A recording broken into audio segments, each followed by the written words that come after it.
এই সিজনের একটা দারুণ ফল হলো আমড়া। আজকে আমার রেসিপি আমড়া পোস্ত। নমস্কার বন্ধুরা, রিঙ্কুর চ্যানেলে আমার সকল প্রিয় দর্শক বন্ধুদের ওয়েলকাম।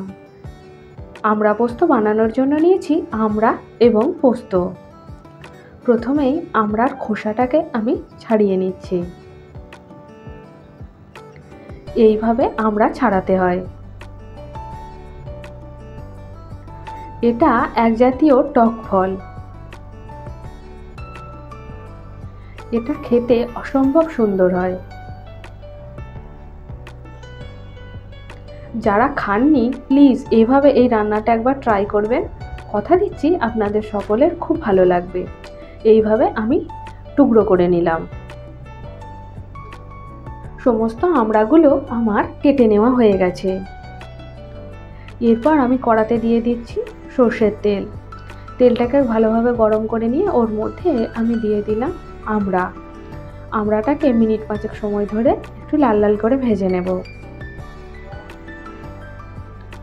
এই সময় দিয়ে দিচ্ছি স্বাদ মতো লবণ।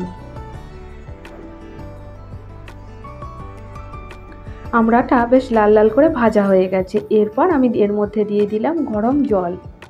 এবার আমড়াটাকে আমার সেদ্ধ করে নেওয়ার পালা।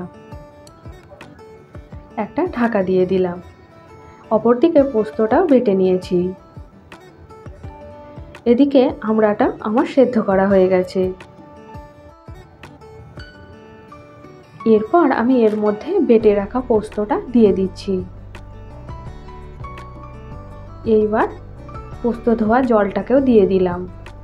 এবার মিনিট 3 সময় ধরে আমি এটাকে নাড়াচাড়া করে নিচ্ছি লো ফ্লেমে। এই পর্যায়ে আমি দিয়ে দিচ্ছি স্বাদ মতো চিনি। যে যেমন চিনি খাবেন সেরকম চিনি ব্যবহার করবেন।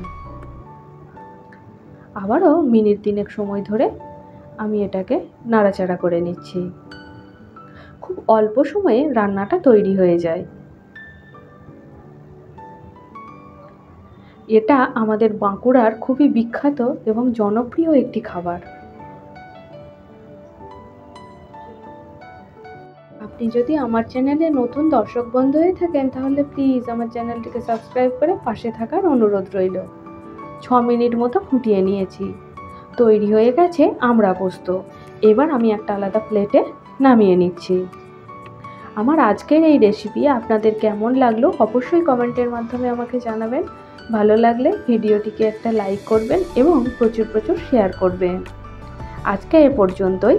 আবার আপনাদের সাথে দেখা হবে অন্য একটি পর্বে অন্য একটি নতুন রেসিপির সাথে। ততক্ষণ আপনারা সবাই ভালো থাকবেন, সুস্থ থাকবেন। ধন্যবাদ।